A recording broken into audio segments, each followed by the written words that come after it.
نحمدہ ونصلی علی رسولہ الکریم اما بعد فاعوذ باللہ من الشیطان الرجیم بسم اللہ الرحمن الرحیم یا ایہا الذین آمنوا قوا انفسکم واہلیکم نارا وقودها الناس والحجارۃ علیہا ملائکۃ غلاظ شداد لا یعصون اللہ ما امرہم ویفعلون ما یؤمرون یا ایہا الذین کفروا لا تعتذروا اليوم انما تجزون ما کنتم تعملون یا ایہا الذین آمنوا توبوا الی اللہ توبۃ نصوحا عسیٰ ربکم ان یکفر عنکم سیئاتکم ویدخلکم جنات تجری من تحتہا الانہار یوم لا یخزی اللہ النبی والذین آمنوا معہ نورہم یسعی بین ایدیہم وبایمانہم یقولون ربنا اتمم لنا نورنا واغفر لنا انک علی کل شیء قدیر یا ایہا النبی جاہد الکفار والمنافقین واغلظ علیہم وماواہم النار وماواہم جہنم وبئس المصیر ضرب اللہ مثلا للذین کفروا امرأۃ نوح وامرأۃ لوط کانتا تحت عبدین من عبادنا صالحین فخانتاہما فلم یغنیا عنہما من اللہ شیئا وقیل ادخلا النار مع الداخلین وضرب اللہ مثلا للذین آمنوا امرأۃ فرعون اذ قالت رب ابن لی عندک بیتا فی الجنہ ونجنی من فرعون وعملہ ونجنی من القوم الظالمین ومریم ابنۃ عمران التی احصنت فرجہا فنفخنا فیہ من روحنا وصدقت بکلمات ربہا وکتبہ وکانت من القانتین صدق اللہ العظیم رب اشرح لی صدری ویسر لی امری واحلل عقدۃ من لسانی یفقہوا قولی آمین یا رب العالمین۔ سورہ تحریم کا مطالعہ کر رہے تھے خاندان کے عمل صالح کے ضمن میں، کیونکہ ظاہر بات ہے کہ ایک خاندان جو وجود میں آتا ہے وہ ایک میاں بیوی کے ایک تعلق سے، بظاہر رشتے بڑے گنے جاتے ہیں دنیا میں کہ والدین اولاد کا رشتہ ہے، اسی طرح بہن بھائیوں کا رشتہ ہے، لیکن اگر ذرا گہرائی میں اترا جائے تو ان میں سب سے اہم رشتہ میاں بیوی کا ہی ہوتا ہے۔ اور ظاہر بات ہے کہ جو سب سے پہلا رشتہ دنیا میں وجود میں آیا وہ میاں بیوی کا ہی تھا، حضرت آدم علیہ السلام اور حضرت اماں حوا کا۔ اولاد تو پھر بعد میں آئی ہے، پھر والدین وہ بعد میں بنے، لیکن پہلا رشتہ تو میاں بیوی کا وجود میں آیا ہے۔ یہی وجہ ہے کہ اس کے اندر اگر خرابی آ جائے تو پورے نظام میں خرابی آ جاتی ہے، اور یہاں درستگی رہے تو میاں بیوی کے تعلق اور رشتے میں درستگی رہے گی تو اولاد میں بھی اور والدین کے ساتھ بھی رہے گی، بلکہ ملک اور قوم سربراہی تک وہ خرابی چلی جاتی ہے۔ یہ جو پہلی آیت ہے اس پر ہم تفصیلاً گفتگو کر چکے تھے، لیکن اس کا ایک ربط ہے، تعلق ہے بقیہ آیات سے بھی، تو اس کو میں نے دہرا دیا کہ قوا انفسکم واہلیکم نارا۔ یہاں اہل ایمان سے خطاب کر کے کہا گیا کہ تم بچاؤ اپنے آپ کو، واہلیکم پھر اپنے گھر والوں کو۔ عام طور پر انسان، کیونکہ اس کی مختلف پہلو ہم ڈسکس کر چکے، تو میں صرف اس وقت وہ باتیں عرض کروں گا جو پچھلی شاید گفتگو میں نہ آئی ہوں گی۔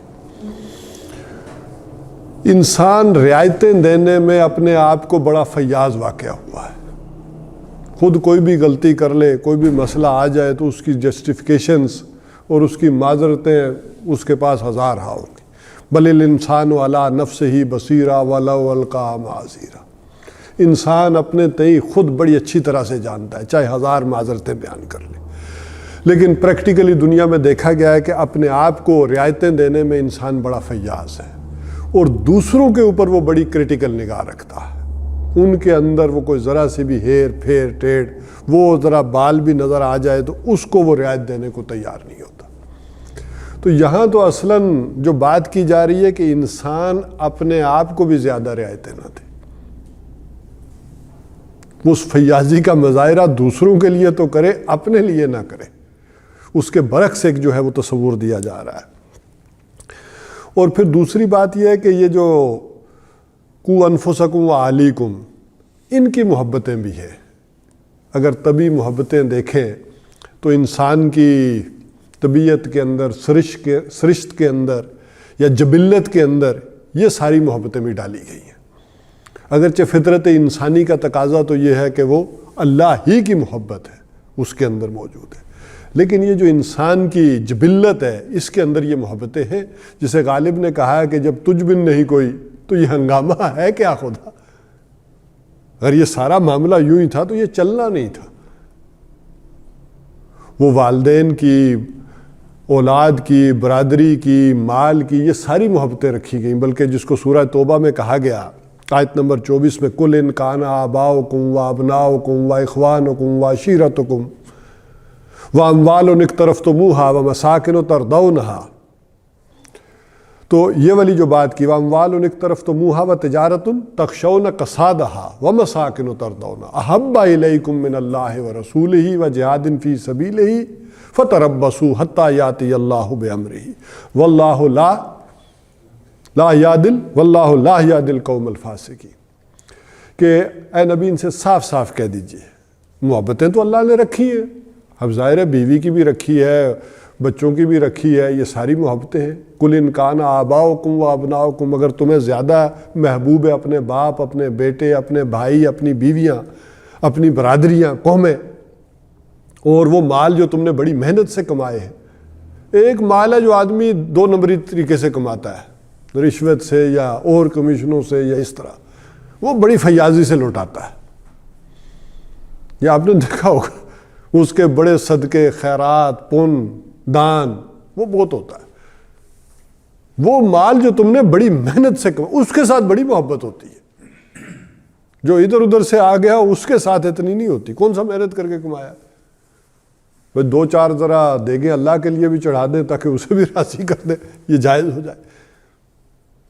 تو وہ مال جو تم نے بڑی محنت سے کمائے، اور وہ کاروبار جن میں تمہیں یعنی نقصان کا اندیشہ رہتا ہے، اور وہ گھر جو، وہ کوٹھیاں، وہ حویلیاں جو تم نے بڑی محنت سے بنائی ہیں، ان سے جو محبت ہے، تو اگر ان کی محبتیں اوپر چڑھ جائیں، اللہ کی محبت سے، اللہ کے رسول کی محبت سے، اس کی دین کی راہ میں جو جد و جہد ہے وہ آڑے آ جائے، یہ محبتیں آڑے آ جائیں، تو جاؤ انتظار کرو۔ پھر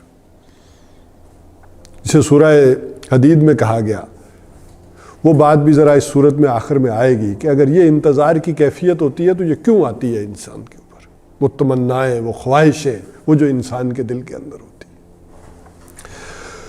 تو بچاؤ، خود کو سب سے پہلے بچاؤ، جسے ہم سورہ تغابن میں، سورہ تغابن کے دوسرے رکوع میں پڑھ آئے تھے کہ یا ایھا الذین آمنوا ان من ازواجکم و اولادکم عدوا لکم فاحذروہم، تمہاری ان بیویوں میں اور تمہارے بچوں میں تمہارے دشمن ہیں، یعنی پوٹینشلی ان کے اندر ایک دشمنی ہے کہ ان کی محبت کی خاطر اگر تم نے اللہ اور اللہ کے رسول کے احکامات توڑے، تو سب سے پہلے تو اپنے آپ کو بچاؤ۔ جسے حضور نے فرمایا کہ بڑا بدبخت ہے وہ شخص جو دوسروں کی دنیا بنانے کے لیے اپنی آخرت برباد کر دے۔ اور پھر بچاؤ اپنے گھر والوں کو بھی۔ عام طور پر انسان یہ سمجھتا ہے کہ میری ذمہ داری یہ کیا ہے، ان کا نان نفقہ پورا کرنا، ان کی ضروریات جو ہے وہ جائز طریقے سے میں پوری کر دوں، یا یہ کہ اچھی تعلیم دے دوں، اچھا ماحول دے دوں۔ یہ انسان اپنے اوپر نہیں، ان کو اس آگ سے بھی بچاؤ، اس کا اہتمام بھی کرو۔ جہاں اس دنیاوی تعلیم کا بندوبست کر رہے ہو، اس دینی تعلیم کا بھی بندوبست کرو۔ جہاں ان کے دنیاوی اخلاقیات کو اور دنیا کا خیال رکھ رہے ہو، وہاں اس عبدالآباد کی زندگی کا بھی خیال رکھو، اسے بھی دھیان میں لاؤ اور بچاؤ ان کو بھی۔ یہ تمہاری ذمہ داری ہے۔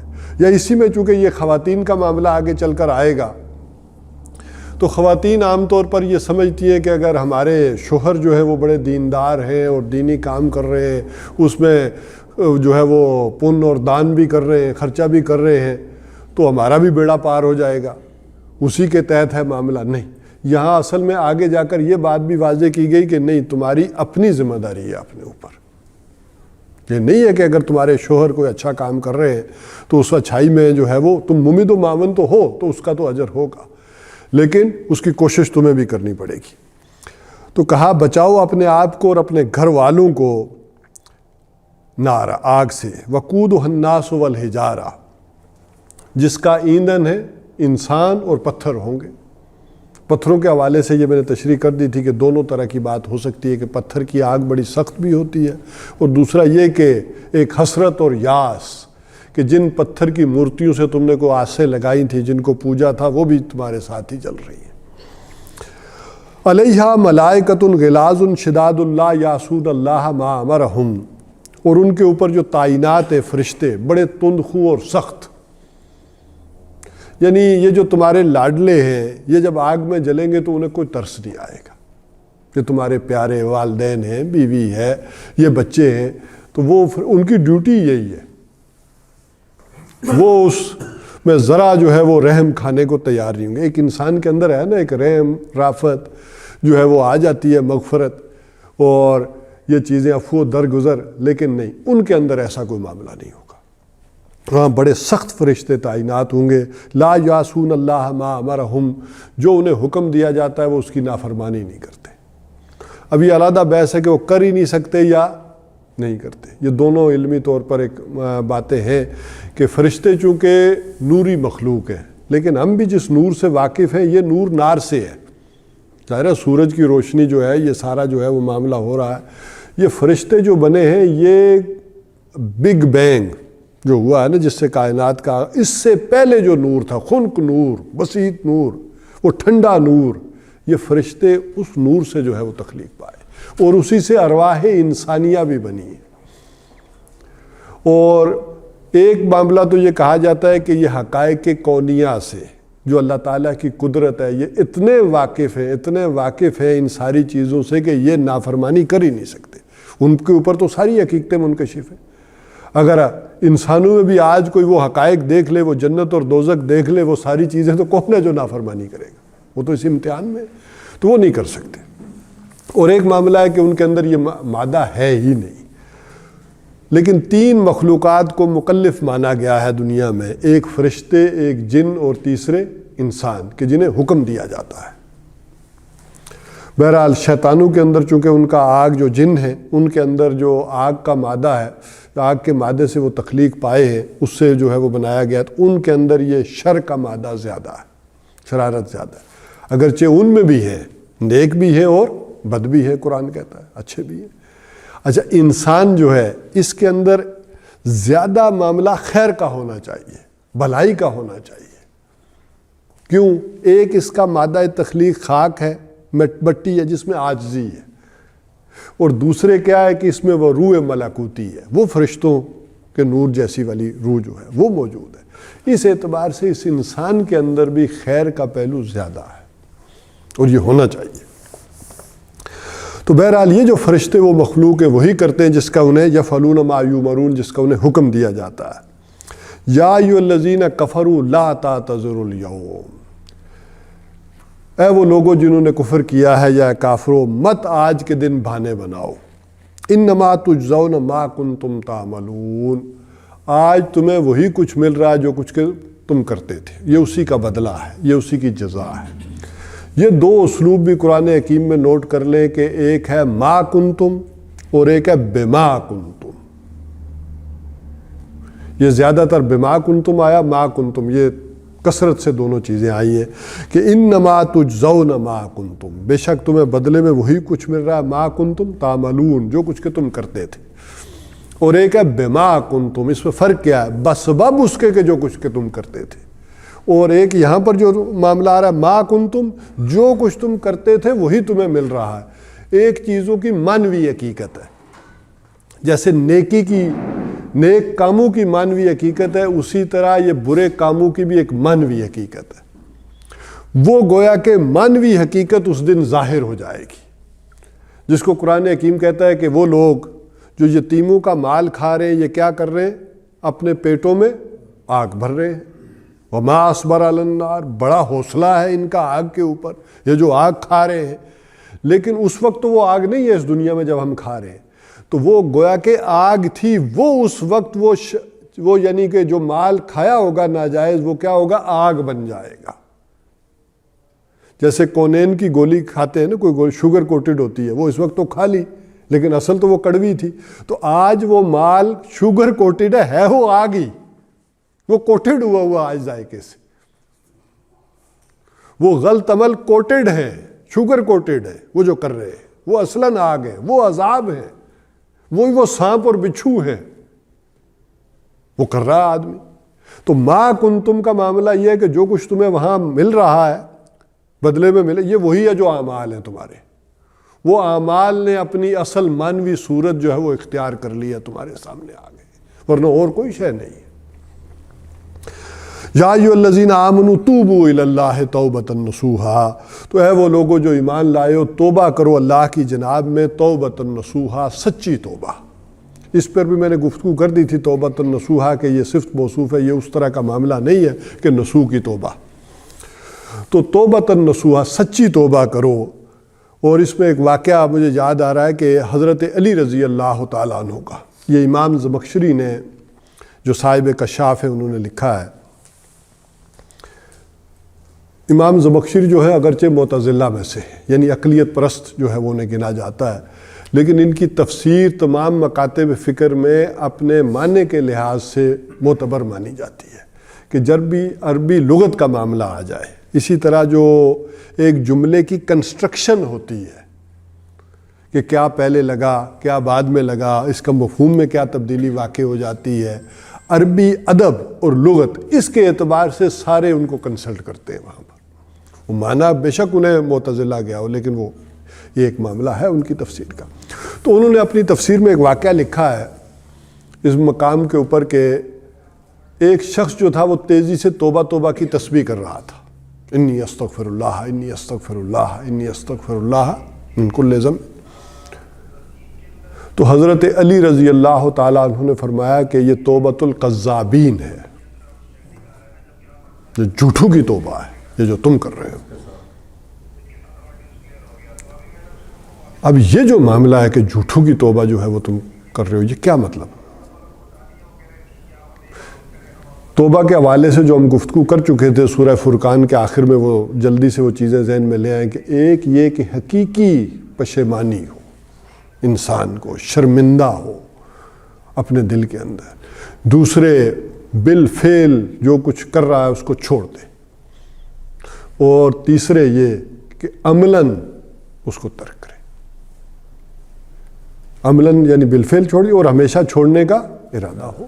اور اگر کسی کا اس نے حق مارا ہے مخلوقات میں سے، ایک تو یہ اللہ کا حق ہے، ایک مخلوقات، وہ حق بھی ادا کرے، اس کو جو بھی اس نے چیز دبائی ہے وہ واپس کرے، جیسے بھی ہوتا ہے اس کے مختلف طریقے. اور ایک حضرت علی رضی اللہ تعالیٰ عنہ نے یہاں جو بات کہی کہ دیکھو تم نے اگر کوئی غلط کام کیا ہے تو تمہارے نفس نے لذت تو لی ہے نا، مزے تو لیے ہیں، ذائقے تو چکھے ہیں، وہ چسکا جو لیا ہے، تو اس کا ازالہ یہ ہے کہ پھر اتنا ہی اپنے اس نفس کو اللہ کی اطاعت میں گھلاؤ، اتنا ہی پھر ادھر لے کر آؤ. یہ اصل کو کہہ رہے پھر جا کر کفارہ ہوگا. ورنہ یہ جو تم توبہ کر رہے ہو یہ کیا ہے؟ توبۃ القذابین ہے. تو وہ ان توبہ کی شرائط کے ساتھ ساتھ اس کا کفارہ ادا کرو کہ تاکہ وہ چیزیں بھی ختم ہوں. اتنا ہی اطاعت پر اسے آمادہ کرو، اتنا ہی اللہ کی عبادت پر، تقوی پر اس لفظ کو لے کر آؤ. عسیٰ ربکم ان یکفر عنکم، تو اب امید دلائی ہے. عسیٰ ربکم، ہو سکتا ہے کہ تمہارا رب جو ہے وہ تم سے دور کر دے تم سیئاتکم، تمہاری برائیوں کو. اس میں توبہ کے حوالے سے جب ہم نے گفتگو کی تو بتایا تھا کہ ایک وہ لوگ ہیں کہ جو فوراً توبہ کر لیتے ہیں، وہ گناہ میں پڑے نہیں رہتے. تو اس کے حوالے سے تو بات آئی تھی انما التوبۃ علی اللہ ثم یتوبون من قریب، جو فوراً توبہ کر لیتے ہیں ان کی توبہ تو اللہ کے ذمے ہے. اور یہاں تک کہ توبہ کا دروازہ کھلا رہتا ہے کہ موت کا گھنگرو جب تک نہ بول جائے. یہاں حلق میں نہ آ کر اٹکے، کھلا ہے دروازہ. یا قیامت کے آثار سورج مغرب سے جو ہے وہ جو جب تک کہ نہ نکل آئے اس وقت تک دروازہ کھلا ہے. تو درمیان میں یہ امید دلائی گئی ہے کہ یہاں سے یہاں تک کا یہ توبہ کا وقفہ ہے، لیکن ایک یہ ہے کہ جو کوئی فوراً جو ہے وہ اسی کیچڑ میں گند میں نہ پڑا رہے، وہ نکل آئے تو وہ اس کی توبہ اللہ کے ذمہ ہے. تو اللہ تعالیٰ کہہ رہے کہ تمہارا رب جو ہے وہ تمہیں امید دلاتا ہے کہ دور کر دے گا. اچھا، اس گناہ کے کچھ اثرات بھی ہوتے ہیں، اس میں یہ بھی ہے وہ دور کر دے گا، تمہارے نامہ اعمال سے وہ چیزیں دور کر دے گا. وَيُدْخِلَكُمْ، اور تمہیں داخل کرے گا جنات تجری من تحتہا الانہار، ان باغات میں جن کے دامن میں ندیاں بہتی ہوں گی. یوم لا یخزی اللہ النبی والذین آمنوا معہ، اس دن اللہ تعالیٰ رسوا نہیں کرے گا نبی صلی اللہ علیہ وسلم کو اور ان کے ساتھ جو اہل ایمان ہیں ان کو. یعنی یہاں ایک دوسرے انداز میں دیکھیں تو سب کے لیے رسوائی ہے، یہ استثناء ہے کہ ساری نوع انسانی کے لیے ایک رسوائی ہے سوائے ان کے کہ جو نبی صلی اللہ علیہ وسلم کے ساتھ ایمان لے آئے. آپ ذرا دیکھیں نا آج کیا کیا لبادے اوڑے ہوئے ہیں ہم نے، تقویٰ کے، نیکی کے، اچھائی کے. اس دن وہ لبادے اتر جائیں گے، اصل حقیقت جو ہے وہ واضح ہو کر آ جائے گی. تمہارے ارادے کیا تھے، تمہاری نیتیں کیا تھی، وہ ساری چیزیں تو پھر سامنے آ جائیں گی. اسی لیے کہا نا کہ دیکھو تم دنیا میں بندوں کو دھوکہ دے سکتے ہو، اللہ کو تو نہیں دیکھ سکتے. تم اپنی داڑھی سے، اپنی نمازوں سے، اپنے روزے سے، اپنی اماموں سے کس کو دھوکہ دے رہے ہو؟ اپنے آپ کو، دنیا کو. اس کو دھوکہ دے لو گے، وہ تو خوب جانتا ہے جو کچھ کے تمہارے دلوں میں. تو اس دن تو وہ ارادے اور نیتیں بھی جو ہے وہ ظاہر ہو جائیں گی. تو اس دن اللہ تعالیٰ یعنی اس دن کی جو رسوائی ہے اس سے بچا لے گا اللہ تعالیٰ اپنے نبی صلی اللہ علیہ وسلم کو اور وہ لوگ جو ان کے ساتھ ایمان لائے. نورہم یسعی بین ایدیہم، ان کا نور دوڑتا ہوگا ان کے سامنے بھی، وبایمانہم، اور دانے میں بھی. اب یہ جو بات کہی جا رہی ہے اس کو سورہ حدید میں تو تفصیل سے آیا، وہ آخر میں ہم دیکھیں گے. لیکن یہ کہا کہ دو نور ہیں جو انسان کو ملیں گے. ایک نور ہوگا اس کے دانے طرف، یعنی دانے ہاتھ میں. دانہ ہاتھ ویسے بھی سمبل ہے ایک خیر کا، نیکی کا، اس حوالے سے. اور ایک نور ہوگا ان کے سامنے سے. تو یہ دو نور کون سے ہیں؟ ایک نور ہے نور ایمان، جو ایمان کی صورت میں اندر پیدا ہوتا ہے. اگر آپ کو یاد ہو تو وہ سورہ نور کا 5واں رکوع، اللہ نور السماوات والارض مثل نورہ کمشکات فیہا مصباح، المصباح فی زجاجہ، وہاں ہم نے پوری وہ تفصیل پڑھی تھی، یہ درس بھی ہوا تھا کہ ایک نور یہاں پیدا ہوتا ہے، نور فطرت اور نور وحی، یہ ملتے ہیں تو نور ایمان جو ہے وہ وجود میں آتا ہے. تو ایک ان کا نور ایمان ہوگا اور ایک یہ جو اچھے اعمال ہیں ان کے نتیجے میں بھی ایک نور پیدا ہوتا ہے. اب بالکل اس کو جوڑ لیں اس آیت سے کہ بما کنتم تعملون، تو یہ ان اعمال کا بھی نیک اعمال کی بھی ایک معنوی شے ہے، وہ گویا کہ نور میں کنورٹ ہو جائے گی. تو نور ایمان اور نور اعمال وہ ہوگا جس کو حضور صلی اللہ علیہ وسلم نے فرمایا کہ ایک شخص کا نور اتنا ہوگا کہ یہاں مدینے سے لے کر صنعاء تک یعنی یمن تک اس کا نور ہوگا. اور بعض لوگوں کا نور اتنا ہوگا کہ صرف اپنے قدموں ہی تک دیکھ سکیں گے. اور یہ وہ پلسرات ہے جو سورہ حدید میں ایک نقشہ کھینچا گیا کہ جو نور ایمان کی روشنی میں اس پلسرات کے راستے کو طے کرتے ہوئے جہنم پر سے گزر جائیں گے اور ٹھوکریں نہیں کھائیں گے. تو وہاں پر ہر شخص یہ دعا کرے گا، یقولون ربنا اتمم لنا نورنا، کہ اے رب ہمارے لیے مکمل کر دے، پورا کر دے نور کو. اب وہ جن کا نور تھوڑا ہے، ویسے تو تھوڑا بھی مل جائے تو بڑی غنیمت ہے، تو وہ وہاں دعا کریں گے کہ اللہ تعالیٰ ہمارے نور کو پورا کر دے، واغفر لنا، اور ہماری پردہ پوشی فرما. جو بھی کمیاں ہو گئیں، کوتاہیاں ہو گئیں، اس طرح کے سب کے سامنے نہ آئیں، اس رسوائی سے ہم دو چار نہ ہوں. اور ہمارے نور کو پورا کر دے، انکا علی کل شیء قدیر، یقیناً تو ہر شے پر قادر ہے، تیرے لیے کیا مشکل ہے کہ میرے گناہوں کے اوپر پردہ ڈال دے اور میرے نور کو مکمل کر دے، تیرے لیے تو کوئی مشکل نہیں، انسان صرف اپنا راستہ درست کر لے ذرا۔ یا ایھا النبی جاہد الکفار والمنافقین واغلظ علیہم، اے نبی صلی اللہ علیہ وسلم جہاد کیجئے ان کفار سے اور منافقین سے، واغلظ علیہم، ان کے ساتھ سختی کیجئے۔ اچھا، جیسے میں نے کہا تھا کہ بظاہر اس آیت کا تعلق کوئی اس خاندانی حوالے سے نہیں لگتا، یعنی ساری گفتگو ہو رہی ہے ایک عائلی زندگی کی، ایک خاندان کی زندگی کی، اور اس میں یہ آیت آ گئی کہ آپ ذرا کافروں سے بھی اور منافقوں سے بھی کیا کریں، جہاد بھی کریں اور ان کے اوپر سختی کریں، وَمَأْوَاهُمْ جہنم، ان کا ٹھکانہ جہنم ہے، وَبِئْسَ الْمَصِيرُ، اور وہ بڑی بری جگہ ہے لوٹنے کے اعتبار سے۔ تو اس آیت کا کیا تعلق ہے؟ دیکھیں، اس سورت کا جو مرکزی مضمون ہے اس کے ساتھ یہ بات جڑے گی، اور وہ شروع میں ہم نے طے کیا تھا، اس سے پہلے جو ہماری 4 یا 5 نشستیں غالباً ہو چکی ہیں، کہ اس سورت کا مرکزی مضمون ہے ایک رافت، ایک نرمی، ایک دلجوئی، ایک عفو و درگزر، اور یہ مطلوب فضا ہے گھر میں، کہ گھر کی جو فضا ہے اس کے اندر نرمی اور رافت ہوگی، ایک محبت ہوگی۔ اگر یہ نہیں ہوگی تو گھر کی فضا محض قانون کی بنیاد پر نہیں چلا کرتی، بلکہ وہ مجھے ایک مفتی صاحب کی بات یاد آ رہی ہے۔ ایک خاتون گئی تو انہوں نے مفتی صاحب سے پوچھا، کیا یہ ساس کی خدمت کرنا میری ذمہ داری ہے؟ اس کو کھانا بھی پکا کے دوں، چیزیں بھی دوں، اس کا اور خیال بھی رکھوں؟ تو مفتی صاحب نے کہا بالکل نہیں ہے، ہماری کوئی ذمہ داری نہیں ہے، یہ تو ذمہ داری ہے تمہارے شوہر کی،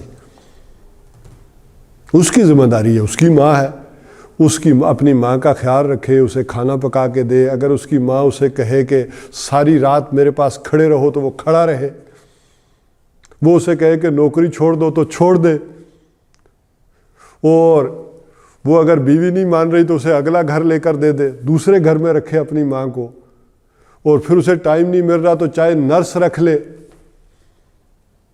اور ماں کی خدمت کرے، اور پھر اگر اندیشہ ہو شیطان کے بہکانے کا یا کوئی اور مسئلے کا تو نرس سے نکاح کر لے۔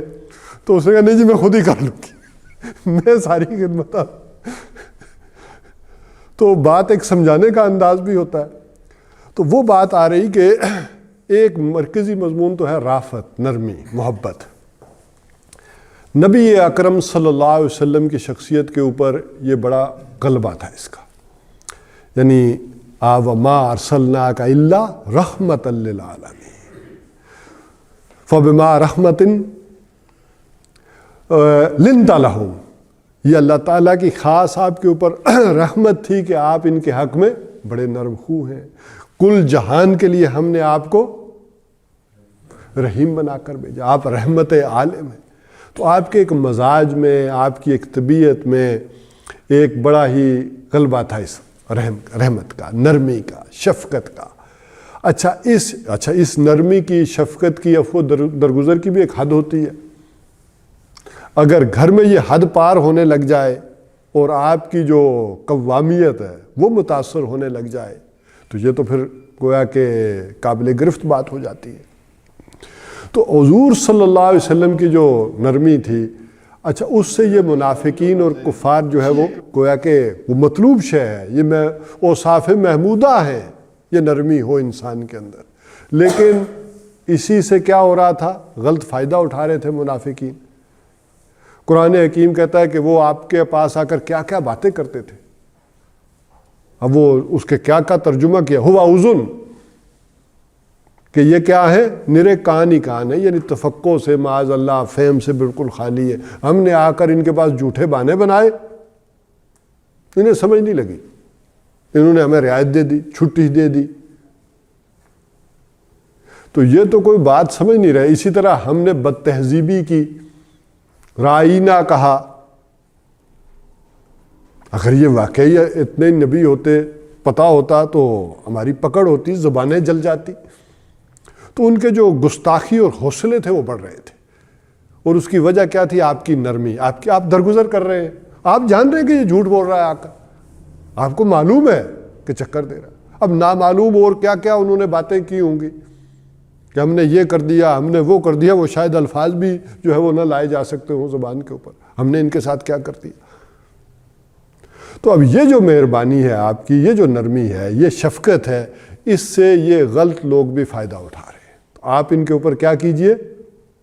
سختی کیجئے۔ اگرچہ یہ نرمی مطلوب ہے، لیکن اس سے غلط فائدہ نہ گھر والے اٹھائیں اور نہ، جیسے پچھلی دفعہ میں نے کہا تھا کہ باجوہ صاحب بھی سنا بہت نرم تھے۔ ایک بندے جس نے ڈیوٹی کی ہے ان کے ساتھ میں نے پوچھا تو انہوں نے کہا بہت نرم آدمی تھے، وہ کسی کو کوئی بات کہہ نہیں سکتے تھے، اسی کے لیے ایک کو ادھر بچایا، ایک کو انگلینڈ بھیج کر بچا دیا۔ ایک ہے شخصیت کے اندر جب آپ کی اتنی نرمی ہوگی تو اس سے غلط لوگ بھی فائدہ اٹھائیں گے۔ تو یہ رافت، یہ شفقت، یہ ضرور ہو، لیکن اس سے غلط لوگ فائدہ نہ اٹھائیں۔ تو اچھا، اسی طرح یہاں یہ جو بات آئی ہے یا ایھا النبی جاہد الکفار والمنافقین، کہ جہاد کیجئے ان سے، تو یہاں قرآن میں گویا کہ یہ وہ مقام پھر آ جاتا ہے کہ جس میں جہاد کا مفہوم قتال نہیں ہے۔ جب قرآن حکیم کہتا ہے نا جہاد، تو ایک جد و جہد، ایک کوشش۔ قتال فی سبیل اللہ قرآن حکیم کی علیحدہ سے اصطلاح۔ تو یہاں میں معلوم ہے آپ نے کفار سے تو جہاد کیا، اگر اس کو قتال کے معنوں میں لیں، لیکن ہمیں یہ معلوم نہیں ہے کہ آپ نے کوئی منافقین سے بھی اس طرح کا معاملہ جنگ والا کیا۔ تو بہرحال وَمَأْوَاهُمْ جہنم، ان کا ٹھکانہ جہنم ہے۔ تو آپ دنیا میں ان سے سختی کیجئے، آخرت میں میرے پاس آئیں گے، میں تو سزا دوں گا ہی۔ وَبِئْسَ الْمَصِيرُ، اور بڑی بری جگہ۔ اب یہاں پر آخر میں 3 طرح کی مثالیں دی گئی ہیں۔ ایک چوتھی مثال بھی ہے، لیکن وہ خلا ہے، وہ یہاں پر نہیں ہے، اس کو علیحدہ سے ہم ذکر کریں گے۔ لیکن 3 طرح کی مثالیں دی گئی، اور خواتین کو گویا کہ سمجھایا جا رہا ہے ان 3 مثالوں کے ذریعے سے کہ ان کا ایک اپنا وجود ہے، ایک اپنا تشخص ہے۔ وہ ٹھیک ہے، ویسے بھی اس انداز سے سمجھ لینا کہ جب آدمی کو کہا جاتا ہے کہ تم حاکم ہو، تو وہ ساری عورتوں پر نہیں ہے، وہ تو اسی پر ہے جو اس کے نکاح میں ہے۔ اور دوسری بات یہ، جیسے میں نے عرض کیا تھا کہ خواتین سمجھتی ہیں کہ شوہر اگر دیندار ہیں تو ہمارا بھی بیڑا پار، نہیں، وہ پوری طرح سے ایک تشخص اور وجود رکھتی ہیں، اور وہ اس معاملے میں ان کی علیحدہ سے باز پرس ہے۔ یہ مثالیں دے کر سمجھایا جا رہا ہے۔ ہاں، اس گھر کے نظام چلانے میں وہ مرد کے تابع ہے، اللہ کے دین میں وہ مرد کے تابع نہیں ہے۔ یہی وجہ ہے کہ کہا گیا کہ اگر ان کسی عورت کا شوہر اسے حکم دے اللہ اور اللہ کے رسول کی نافرمانی کے احکامات دے تو چھوڑ دیں، اسے طلاق لے لیں، یہ محمود ہو جائے گی بات۔ تو یہ وہ خواتین گویا کہ انڈیپینڈنٹ ہوں گی اپنی شخصیت کے اعتبار سے۔ بالکل اس کو دیکھ لیں، وہ اللہ تعالیٰ نے اگر ماتحت کیا تو ایک نظام چلانے کو کیا ہے، ورنہ انسانی جو عزت نفس ہوتی ہے اس اعتبار سے وہ اسی طرح محترم ہے اور گویا کہ قابل قدر ہوں گی۔ اس کو ایسے سمجھ لیں کہ بلکہ ہمارے ہاں تو شاید وہ اس طرح منظر نہیں دیکھنے میں آتا، لیکن عرب وغیرہ میں اب بھی ہے، وہ ان کا کوئی سائق ہے، بواب ہے، کوئی دربان ہے، اندر افسر بیٹھا ہوا ہے وہ عربی، لیکن جب لنچ بریک ہوتی ہے تو وہ سارے اکٹھے کھانا کھا رہے ہوتے، کوئی افسر کو ماتحت نہیں ہوتا، یعنی بحیثیت انسان وہ وہاں برابر ہوتا۔ ہاں، یہ دنیا کا نظام چلانے کے لیے وہ پھر اس آفس ورک میں پھر اوپر نیچے ہوتے ہیں، ورنہ اس کے بعد جب وہ آفس ٹائم ان کا ختم ہوتا ہے وہ بالکل اپنے آپ کو ایک دوسرے کو بالکل ویسی ریسپیکٹ دیتے ہیں۔ تو اسی طرح خواتین کا معاملہ بھی ہے کہ وہ اپنا ایک تشخص، ایک انڈیپینڈنٹ وجود اللہ کے ہاں رکھتی ہیں، اور ان سے ان کی ویسے ہی باز پرس ہوگی۔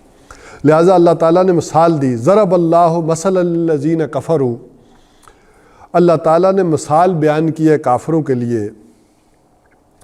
امرأۃ نوح و امرأۃ لوط، یعنی نوح علیہ السلام کی بیوی کی اور لوط علیہ السلام کی بیوی کی. کانتا تحت عبدین من عبادنا، وہ دونوں ماتحت تھیں ہمارے دو بندوں کے. یہ میں نے ذرا زور دے کر ماتحتی والا لفظ کیا. یہاں تحت عبدین کے عام طور پر معنی ہوتے ہیں نکاح میں تھی، عقد نکاح میں تھی، حوالہ عقد میں تھی. لیکن دونوں کان تحت عبدین من عبادنا، ہمارے دو بندوں کے تحت تھیں، صالحین، جو دونوں بندے کیا تھے؟ بڑے نیک تھے. دو بڑے ہی نیک بندوں کے ماتحت تھیں. فخانتاہما، تو ان دونوں نے خیانت کی. فلم یغنیا عنہما من اللہ شیئا، تو پھر کچھ وہ دونوں جو ہے وہ کام نہ آ سکے اللہ کے سامنے کسی بھی شے میں ان دونوں کے. یعنی یہ بات کہ وہ نبی کی بیویاں ہیں، اللہ کے سامنے کوئی کام نہ آ سکے. جب اللہ کے نبی کی بیویاں ہیں اور وہ گویا کہ اللہ کے نبی کی بیویاں ہوتے ہوئے کچھ کام نہ آ سکے ان کے نبی، تو رشتہ دار ہونا تو پھر بڑی دور کی بات ہو جائے گی. یہ سمجھیں؟ اس لیے حضور صلی اللہ علیہ وسلم فرماتے تھے ایک ایک کو اپنے خاندان کے فرد کو، یا فاطمہ تو بنت محمد، اے محمد صلی اللہ علیہ وسلم کی بیٹی فاطمہ، اور اے محمد صلی اللہ علیہ وسلم کی پھوپھی صفیہ، اپنے آپ کو درست کرو، اپنے اعمال کو درست کرو. وہاں میرا یہ تعلق کام نہیں آئے گا. بہرحال وکیل ادخل النار، اور انہیں کہہ دیا گیا داخل ہو جاؤ آگ میں، مع الداخلین، آگ میں داخل ہو جانے والوں کے ساتھ انہیں کہہ دیا گیا.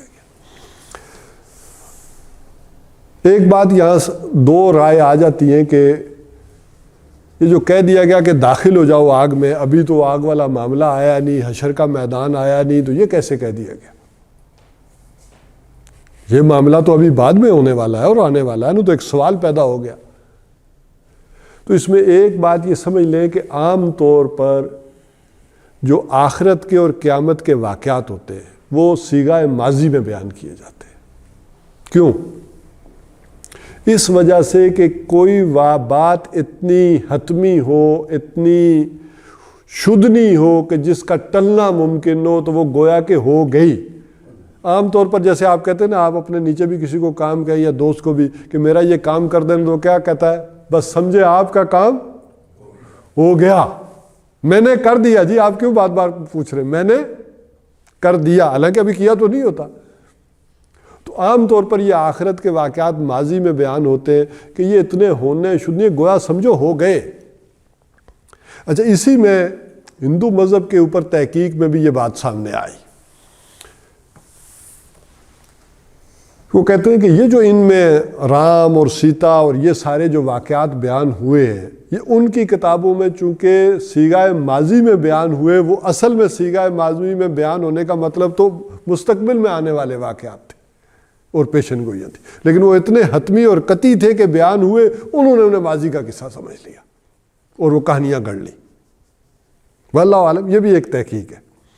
اچھا، دوسری بات ایک اور بھی کہی جاتی ہے اس حوالے سے کہ بہرحال حضور صلی اللہ علیہ وسلم نے فرمایا کہ قبر آگ کے گھڑوں میں سے ایک گھڑا ہے یا جنت کے باغوں میں سے ایک باغ ہے. تو گویا داخل ہو گئی نا آگ میں،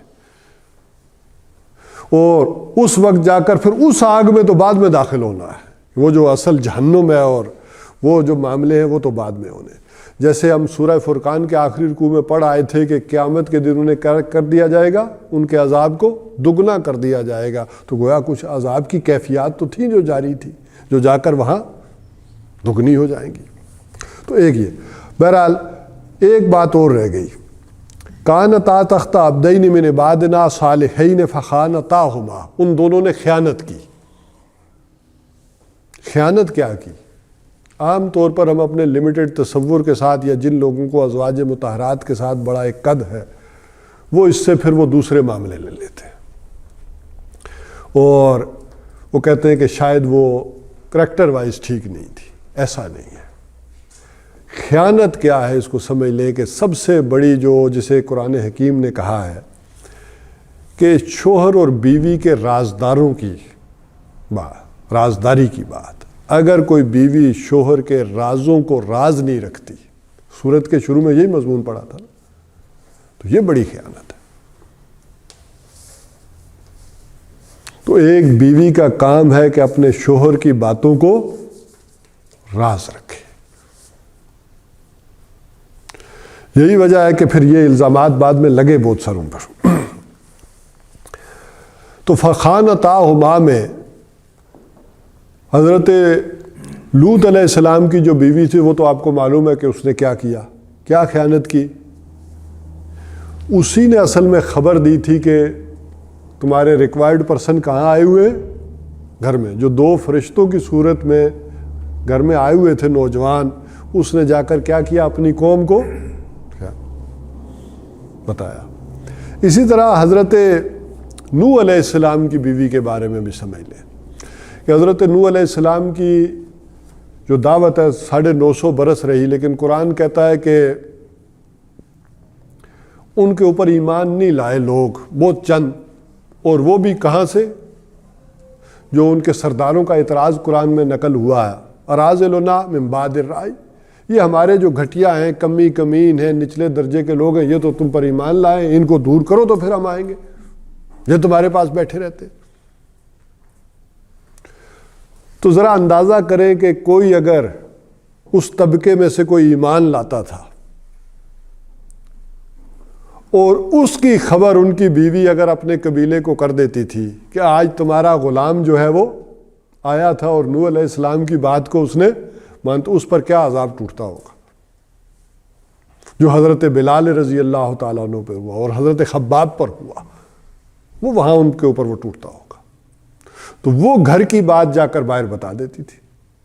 اور ویسے یہ شوہروں کے لیے بھی ہے کہ کوئی شوہر اپنی بیوی کی برائی نہ کرے۔ حضور صلی اللہ علیہ وسلم نے کہا کہ بڑا ہی دیوس ہے وہ شخص، کیا ترجمہ اس کو کریں گے، بڑا ہی بے غیرت ہے وہ آدمی کہ جو اپنی بیوی کی برائی دوسروں کے سامنے کرے اور اسے طلاق نہ دے۔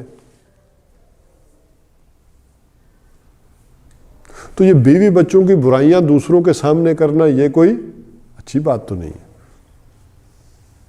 بلکہ ایک صحابی کا واقعہ آتا ہے، ان کی کھٹ پٹ اسی طرح ہوئی، تو دوسرے نے پوچھا ابھی کہ بھائی آپ کچھ بتائیں مجھے، کیا مسئلہ ہے آپ کا، کیا وہ آپ کے ساتھ کر رہی ہے؟ تو اس نے کہا میں اپنی بیوی کی بات کیوں بتاؤں؟ اور پھر ان کے درمیان طلاق ہو گئی، تو پھر ان سے ملے، انہوں نے کہا کہ اب تو تمہاری طلاق ہو گئی ہے، تمہاری بیوی نہیں رہی، اب تو بتا دو۔ تو انہوں نے کہا پرائی عورت سے میرا کیا کام کہ اس کی بات کروں میں۔ تو یہ ایک رازداری والا معاملہ۔ تو بہرحال وَضَرَبَ اللَّهُ مَثَلًا لِّلَّذِينَ آمَنُوا، اور اللہ تعالیٰ نے مثال بیان کیا اہل ایمان کے لیے، آمنوا یعنی امرأۃ فرعون، فرعون کی بیوی کی، اذ قالت رب ابن لی عندک بیتا فی الجنہ، جو اپنے رب سے کیا دعا کر رہی تھی کہ میرے لیے گھر میں، جنت میں ایک گھر بنا دے اپنے پاس، وَنَجِّنِی مِن فِرْعَوْنَ، اور مجھے نجات دے فرعون سے، وَعَمَلِهِ، اور اس کے یہ جو بھی خبیث عمل ہے اس سے، یعنی جو بھی وہ یعنی شرک کر رہا ہے، خدائی کے دعوے کر رہا ہے، وَنَجِّنِی مِنَ الْقَوْمِ الظَّالِمِينَ، اور مجھے نجات دے اس ظالم قوم سے۔ تو اللہ تعالیٰ نے فرعون کی بیوی کی مثال دی۔ اچھا، معلوم یہ ہوتا ہے تاریخی حوالوں سے کہ یہ کوئی بنی اسرائیل کی خاتون تھی، خوبصورت خاتون ہوں گی تو فرعون نے گھر میں ڈال لیا۔ اچھا، یہاں ایک اور بات بھی کر دوں، آخر نوح علیہ السلام اور لوط علیہ السلام کو اپنی بیوی اچھی لگتی تھی تو گھر میں رکھی ہوئی تھی نا، اب محبت نہ ہوتی تو نہ رکھتے۔ تو فرعون کو بھی اپنی بیوی سے محبت تھی یا نہیں؟ اچھا، یہ محبت کام کہاں آئی، ذرا اندازہ کریں کہ جب وہ پنگوڑا آیا ہے حضرت موسیٰ علیہ السلام کا، تو فرعون تو در پہ تھا کہ قتل کر دے، تو انہوں نے ہی کہا نا حضرت آسیہ نے، قرۃ عینی ولک، کہ یہ میری آنکھوں کی ٹھنڈک بھی بنے اور تیروں کی چھوڑ دے، اسے نہ مار، بچے کو ہم پالیں گے، ہم بیٹا بنا لیں، ہو سکتا ہے اس کو۔ تو فرعون کو اتنی محبت تو تھی نا اس سے بھی کہ اس کی خاطر اس نے فیصلہ ملتوی کر دیا. تو ایسا نہیں تھا کہ ان سے محبت نہیں تھی بیویوں سے. آخر کیسے ممکن ہے کہ حضرت نوح کو اپنی بیوی سے محبت نہ ہوتی تو وہ اس کو اسی طرح رکھ دیتے, وہ تو فارغ کر دیتے نا. تو وہ والا کریکٹر والا معاملہ نہیں تھا.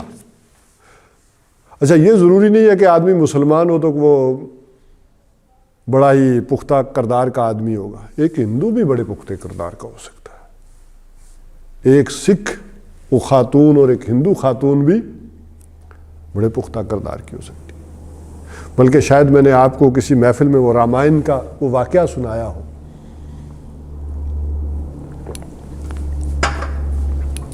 کہ جب وہ سیتا کو راون لے گیا تو ہنومان جی آئے رام کے پاس کہ ان کی ہیلپ کریں سیتا کو ڈھونڈنے میں. تو انہیں دیکھا کہ میرا دوست غمزدہ ہے, اب اس سے کیا پوچھوں, تو میں اس کے چھوٹے بھائی سے پوچھتا ہوں, لچمن سے. تو ہنومان نے لچمن سے پوچھا کہ وہ تمہاری بھابھی سیتا کیسی تھی, ذرا کوئی حلیہ بتاؤ نا, کوئی اس طرح شکل بتاؤ, کیسے کپڑے تھے, کیسا چہرہ مورا تھا, کس طرح, تاکہ میں بندروں کی پوری فوج ہے تاکہ میں اسے ڈھونڈوں. تو اب وہ جو لچمن کے الفاظ رامائن میں لکھے ہوئے وہ کیا ہے, میری بھابھی سیتا تو ماتا سمان تھی. اتنے الفاظ تو سمجھ رہے ہیں نا ہندی کے, کہ میری بھابھی سیتا ماتا سمان تھی, یعنی میری ماں کی طرح تھی. میں نے تو ساری زندگی اس کے پاؤں چھونے کے علاوہ اس کے چہرے کی طرف دیکھا ہی نہیں, تو میں کیا بتاؤں کہ وہ کیسی تھی. اسے سمجھ لیں کہ ان کے ہاں بھی ایک پردے کا اور چیزوں کا کیا تصور ہوا ہوگا اس وقت. تو بہرحال تو ایک کریکٹر لیس خاتون یا مرد مسلمان بھی ہو سکتا ہے اور ہندو بھی ہو سکتا ہے, اور ایک با کردار آدمی ہو سکتا ہے کہ فرعون بھی بڑا با کردار آدمی ہو. زانی ہونے کے حوالے سے میں بات کروں, زانی نہ ہو.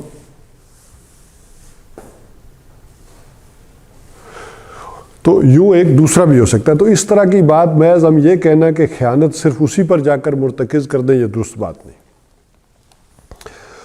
تو اب ذرا فرعون کی بیوی کی مثال دی کہ ذرا اندازہ کرو کہ ماحول برے سے برا, فرعون جیسا شوہر, اچھا آسائش ہر طرح کی. اچھا ذرا دیکھیں فرعون کے گھر میں اس زمانے کے حوالے سے دیکھیں تو کیا آسائش نہیں ہوگی, نوکر چاکر, سونے کے برتن, سونے کے پلنگ, لیکن وہ سارا انہیں کیا ہو رہا ہے, کاٹ کھانے کو دوڑ رہا ہے.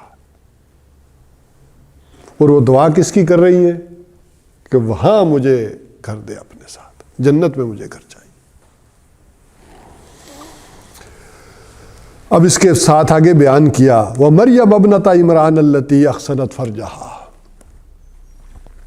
اور عمران کی بیٹی, ہو سکتا ہے یہ قبیلہ عمران ہو یا حضرت مریم کے والد عمران, ان کا نام بھی عمران ہو سکتا ہے, چونکہ حضرت موسیٰ علیہ السلام کے والد کا نام بھی کیا تھا, عمران. تو یہ حضرت مریم کے والد عمران, ان کی بیٹی یعنی احسنت فرجہا, جس نے پوری طرح سے حفاظت کی اپنی عصمت کی, عزت کی. وَنَفَخْنَا فِيهِ مِن رُوحِنَا, اور ہم نے پھونکا اپنی طرف سے یعنی ان کے اندر روح. وَصَدَّقَتْ بِكَلِمَاتِ رَبِّهَا, اور انہوں نے تصدیق کی اپنے رب کے یعنی باتوں کی. وَكُتُبِهِ, اور ان کی کتابوں کی. وَكَانَتْ مِنَ الْقَانِتِينَ, اور وہ تھی فرما برداروں میں سے. اب ان ایک ایک بات کو ذرا سمجھ لیں. ایک تو وہ سورہ مریم میں جو پورا واقعہ ہے, آپ کو ان شارٹ اگر وہ دیکھ لیں کہ ان کی والدہ نے منت مانی تھی کہ میرے پیٹ میں جو کچھ ہے وہ میں نظر کرتی ہوں ہیکل کی, اللہ کی راہ میں, کہ جو ہوگا وہ ہیکل کی خدمت کرے گا. پھر جب یہ پیدا ہوئی تو انہوں نے کہا کہ اے رب میں نے تو بیٹی جنی ہے, میرا تو خیال تھا کہ بیٹا ہوگا اور ہیکل کی خدمت کرے گا, اب یہ بیٹی ہے یہ کیسے کرے گی. تو بہرحال اللہ تعالیٰ نے ان کو قبول کر، اللہ نے کہا اللہ کو تو خوب معلوم ہے کہ تم نے کیا جنا ہے، تو انہوں نے ہیکل کے سپرد کر دیا۔ اور پھر ان کے خالو تھے حضرت زکریا جو تھے حضرت مریم کے خالو ہوئے، جو ہیکل کے اس وقت بڑے گویا کے تھے، اور ان کی گویا کہ زیر سایہ اور زیر تربیت انہوں نے پرورش پائی۔ تو بڑا پاکیزہ ماحول جہاں پر یہ رہی ہیں وہاں پر۔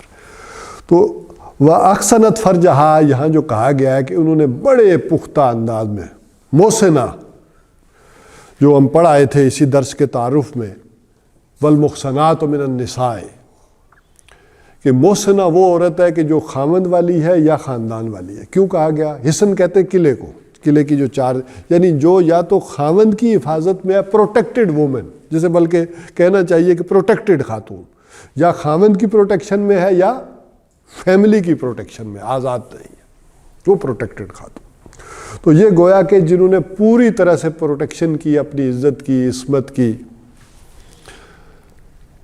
یہ بات کہی کیوں؟ بالکل اس کو سمجھ لیں کہ حضرت عائشہ رضی اللہ تعالی عنہا پر بھی تہمت لگی کہ نہیں، اور اللہ تعالیٰ نے کیا کیا؟ اس کو صاف کر دیا۔ اسی طرح یہ جو یہودی ہیں یہ بھی بڑے خبیث ہیں، انہوں نے حضرت مریم جو ہے علیہ السلام، ان کے اوپر بھی یہ تہمت لگائی ہے۔ اور کیا لگائی ہے؟ کہ یہ یوسف نجار، یوسف بڑے جو تھا ان کے ساتھ، تو بلکہ بعضوں نے منگنی بھی کرائی ہے، ان کے ساتھ ان کا معاملہ ہوا ہے، اور یہ جو پیدا ہوئے ہیں حضرت عیسیٰ، یہ کون ہے؟ یہ ولد الزنا ہے، معاذ اللہ، اور یہ کہتے ہیں۔ اچھا، بہت شروع کی باتیں اب میں وقت کو دیکھ کر کروں تو یہ ہے کہ شروع میں انہوں نے حضرت مریم کو مان لیا تھا۔ جب حضرت مریم اٹھا کر لائی ہے نا بچے کو، تو یہ ایکسیپٹ کر لیا تھا انہوں نے، حضرت مریم کی بات کو بھی، حضرت عیسیٰ علیہ السلام کو۔ لیکن جب حضرت عیسیٰ علیہ السلام نے خاص کر ان کے یہ جو مالی معاملات ہیں، یہ جو بینچ الٹے ہیں جا کر اس ہیکل سلیمانی کے اندر، کہ یہ تم اللہ کے گھر میں بیٹھ کر کیا کاروبار کر رہے ہو، یہ سود کا، تو پھر گویا کہ انہوں نے وہ جڑیں کاٹی ہیں، بنیادیں کاٹی ہیں کہ حضرت عیسیٰ علیہ السلام یہ ٹھیک ہی نہیں ہے، یہ اللہ کے کوئی نبی نہیں ہے، یہ بلکہ ولد الزنا ہے، اور حضرت مریم علیہ السلام پر بھی تہمت لگائی۔ تو یہاں گویا اللہ تعالیٰ حضرت مریم کی بھی صفائی بیان کر رہے ہیں، اس تورات یا ان ساری چیزوں کے ان کے جو نظریات ہیں نا، جب قرآن میں کوئی بات آتی ہے تو اس کا ایک پس منظر اس انداز میں بھی ہوتا ہے کہ حضرت مریم علیہ السلام کی بھی جو ہے وہ ایک پاکی بیان کی جا رہی ہے کہ ان سے کوئی ایسا کام سرزد نہیں ہوا۔ البتہ یہ جو مرد کا حصہ ہوتا ہے یہ کیسے ہوا؟ یہ حضرت جبریل علیہ السلام نے ان کے اندر پھونک ماری، یہ اس سے ہوا۔ بعض روایت میں تو ایسے بھی آتا ہے کہ ان کے گریبان میں پھونک ماری، اور فنفخنا فیہ من روحنا، اپنی طرف سے ان میں روح پھونکی، وصدقت بکلمات ربہا، ان نے اپنے رب کی باتوں کی تصدیق کی۔ اب باتوں کی تصدیق کیا کی؟ ویسے تو وہ ایک مسلمان خاتون تھی، ظاہر بنی اسرائیلی خاتون ہیں تو وہ ایک مسلمان خاتون ہے۔ اب یہ بات جب اللہ تعالیٰ نے انہیں کہی اور فرشتے نے آ کر خبر دی کہ اللہ تعالیٰ تمہیں اپنے پاس سے کیا دیتا ہے؟ ایک بیٹے کی خوشخبری، تو انہوں نے کہا اللہ میرے کیسے ہو جائے گا بیٹا؟ مجھے کسی مرد نے لم یمسسنی بشر، مجھے تو کسی انسان نے چھوا بھی نہیں، اور میں کوئی بدکار بھی نہیں، تو کیسے ہو جائے گا یہ بات؟ تو جبریل علیہ السلام نے کیا کہا کہ نہیں، یہ تیرے رب پر بڑا ہی آسان ہے، اور وہ جو چاہتا ہے وہ کرتا ہے۔ تو انہوں نے ان سب باتوں کی تصدیق کی، انہیں سچ مانا کہ یہ میرے پروردگار کی طرف سے، تبھی تو وہ اس حوصلے کے ساتھ پھر کھڑی رہی ہیں۔ وہ کتب ہی، اور اس کی کتابوں کو مانا، یعنی یہ مسلمان خاتون تھی۔ وَقَانَتْ مِنَ الْقَانِتِينَ، اور وہ تھی فرما برداروں میں سے، اللہ تعالیٰ کی طرف سے جو حکم آیا۔ آپ ذرا اندازہ کریں نا کتنی بڑی آزمائش سے انہیں گزارا گیا دنیا کے اعتبار سے دیکھیں تو، لیکن وہ فرما بردار ہی رہی۔ اب ذرا ان مثالوں کا جائزہ لیں تو 3 طرح کی مثالیں آئی ہیں۔ ایک حضرت نوح علیہ السلام اور حضرت لوط علیہ السلام کی بیوی، نہایت نیک بندے. پیغمبروں سے نیک کون ہوگا؟ نہایت نیک بندے، نیک ماحول ملا، لیکن ان کا معاملہ کیا ہے؟ جہنم والا.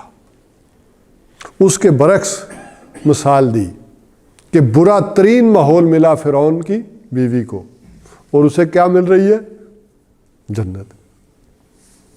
یہ کوئی سبق ہمارے لیے بھی ہے اس میں، ان جنرل اگر کو ماحول اور حالات کچھ بھی ہوں، یہ مثال دے رہا ہے اللہ تعالیٰ. برا ترین ماحول ہے فرعون کا اور اس کے گھر میں. اچھا، تیسری مثال دی کہ بہترین ماحول، ہیکل کا ماحول، مسجد کا ماحول اور بہترین خاتون، نور علی نور. دونوں ہی باتیں کیا بہترین، ماحول بھی بہترین اور خاتون بہترین. تو یہی حالات تینوں طرح کے ممکن ہو سکتے ہیں کسی کے اوپر. اور ان تینوں حوالوں سے یہ بات بھی خواتین کو سمجھائی گئی کہ دیکھو خواتین اپنے اس دینی معاملے میں خود مکلف ہے، ان سے باز پرس ہوگی. ان کا علیحدہ سے ایک تشخص ہے، ایک وجود ہے. وہ اس معاملے میں مردوں کے اوپر ڈیپینڈ نہ کریں بھئی یہ اللہ کے دین میں خرچ کر دیتا ہے، دے آتا ہے. نہیں، وہ جو انہیں پاکٹ منی ملے، وہ جیب خرچ ملے، اس میں سے بچا کر اگر وہ اللہ کی راہ میں خرچ کرتی ہیں تو وہ ہے اصل اجر اور چیز.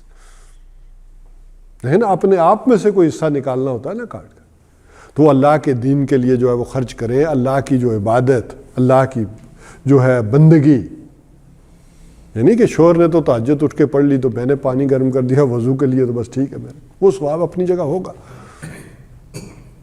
تو ایک علیحدہ تشخص ہے ان کا. یہ بات کہی اور اس میں وہ مکلف ہوں گی، ان سے پوچھا جائے گا. جس انداز میں یہ کہا گیا کہ پیغمبروں کے گھروں میں بھی رہتے ہوئے یہ معاملہ ہو سکتا تھا اور فرعون کے گھر میں رہتے ہوئے بھی یہ معاملہ ہو سکتا تھا. تو اس کو مثال کو سمجھو اور دیکھو. چوتھی ایک مثال یہاں نہیں آئی. دیکھیں یہاں آ گئی پیغمبروں کا گھر، اچھا ماحول، بری بیویاں. برا ترین ماحول، اچھی بیوی. اچھا ماحول، اچھی بیوی. اچھی بیوی سے مراد خاتون. اور ایک چوتھی مثال ہونی چاہیے تھی، وہ کیا تھی کہ برا ترین ماحول اور بری ترین بیوی. تو یہ مثال یہاں نہیں آئی. وہ اصل میں مثال قرآن حکیم میں پہلے آ گئی تھی، سورہ لہب میں. تبت یدا ابی لہب وتب ما اغنی عنہ مالہ وما کسب سیصلی نارا ذات لہب وامرأتہ حمالۃ الحطب فی جیدہا حبل من مسد. بلکہ حبل من مسد میں تو توشہ خانہ بھی آ جائے گا آج کے اعتبار سے. ہم یہ نہیں کہہ سکتے کہ ابو لہب زیادہ برا تھا یا اس کی بیوی ام جمیل زیادہ بری تھی. دونوں ایک سے بڑھ کر ایک تھے. تو خواتین بھی انڈیپینڈنٹلی جوابدہ ہیں اللہ کے دین میں، اور ان کے لیے بھی دینی حوالے سے وہ سارے مقامات ویسے ہی کھلے ہوئے ہیں جیسے مردوں کے لیے، سوائے ایک مقام نبوت کے، کہ مقام نبوت وہ ذمہ داری بڑی سخت ہے. اس ذمہ داری سے گویا کہ اللہ تعالیٰ نے خواتین کو بچایا. البتہ مقام نبوت سے نیچے جو مقام صدیقیت ہے اس میں بھی حضرت مریم ہے. اسی طرح اگر مردوں میں حضرت ابوبکر صدیق ہیں رضی اللہ تعالیٰ عنہ، تو خواتین میں صدیقۃ الکبریٰ حضرت خدیجہ صدیقۃ الکبریٰ ہے. بلکہ یہ فیصلہ بھی کرنا بہت مشکل ہو جائے کہ ان دونوں میں سے اوپر کون ہے، بہت مشکل ہے. تو ہمارے تو سر ہر جمعے پہ وہ کہتے ہیں سید النساء الجنہ حضرت فاطمہ. وہ دوسری بات ہے. ہم ابھی اس دنیا کی بات کر رہے ہیں کہ اس دنیا میں کہا گیا صدیقۃ الکبریٰ، جنہوں نے تصدیق کی ہے حضور صلی اللہ علیہ وسلم کی. اور تصدیق بھی ذرا کس انداز سے کی ہے آپ ذرا اندازہ نہیں کر سکتے. یہ ان کی فضیلت بیان کرنے کا علیحدہ معاملہ ہو جائے گا کہ وہ اللہ کے آخری نبی کو تسلیاں دے رہی ہیں. ذرا اندازہ کریں نا کہ نہیں آپ کو اللہ ضائع نہیں کرے گا. ورقہ بن نوفل کے پاس لے کر گئی ہیں, ذرا ان کی صداقت اور چیزوں کو ذرا اندازہ دیکھیں ان کے مقام کو. عام طور پر جو مکی دور کے واقعات ہیں وہ اس طرح سے ہمارے سامنے نہیں ہے نا, کس کو کیا پتا تھا کہ یہ ہوگا, کوئی چیزیں نوٹ ہوتی ہیں یا بتائی جاتی. اسی لیے پھر مشکل ترین فیصلہ اہل علم نے اس انداز میں کیا کہ خواتین میں سب سے پہلے جب بلند ترین حضرت خدیجۃ الکبریٰ اور مردوں میں ابو بکر صدیق رضی اللہ تعالیٰ. تو بہرحال ادھر میں ذکر کر رہا تھا کہ برا ترین ماحول اور بری ترین خاتون ام جمیل, دونوں میں سے کوئی فیصلہ نہیں ہو سکتا کہ کون اسلام دشمنی میں ایک سے بڑھ کر ایک.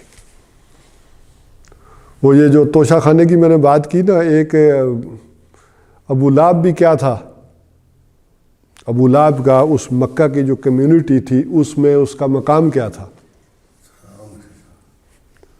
وہ جو خانہ کعبہ کا سو کال جو بھی خزانہ تھا اس کا وزیر خزانہ تھا اس مکہ کی ایک سوسائٹی میں.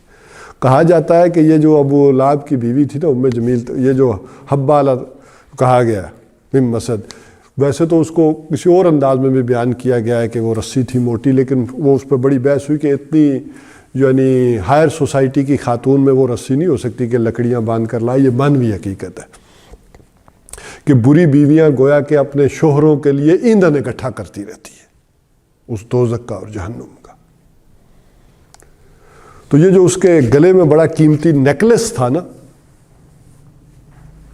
وہ جیسے آپ کو معلوم ہے بڑی کہانی مشہور ہوئی تھی یوسف رضا خان گیلانی صاحب کی بیگم کی بھی, کہ وہ ترکی والی خاتون اول کا ہار جو زلزلے کے لیے آیا تھا. تو کہا جاتا ہے کہ یہ جو اس کا بھی نیکلس تھا نا, یہ بھی ابو لہب نے وہیں سے جو مکہ کا توشہ خانہ تھا وہاں سے چوری کیا تھا. تو بہرحال جو سبق ہے ہمارے لیے کہ ماحول چاہے کیسا بھی ہو, انسان اللہ تعالیٰ کا فرمانبردار بن کرے. اور خواتین کے لیے علیحدہ سے خصوصی طور پر کہا گیا کہ وہ خود جواب دہ ہے, وہ اپنی ذمہ داری دوسروں پر نہ ڈالے. اللہ کے دین کے معاملے میں وہ انڈیپینڈنٹ ہے اور جواب دہ ہے. انشاءاللہ العزیز اب اس کے بعد اگلے سٹیپ کی طرف ہم بڑھیں گے. آج یہ فیملی والا یعنی یہ خاندان والا عمل صالح ہم نے مکمل کر لیا. اب جو مختلف خاندانوں کے درمیان عمل صالح ہوگا, ایک یعنی فرد, پھر فرد سے خاندان, اب خاندانوں کے درمیان جو عمل صالح ہوگا یعنی ایک معاشرے کے عمل صالح کیا ہوں گے, اس پر انشاءاللہ اگلی دفعہ سے گفتگو کریں گے اللہ نے چاہا.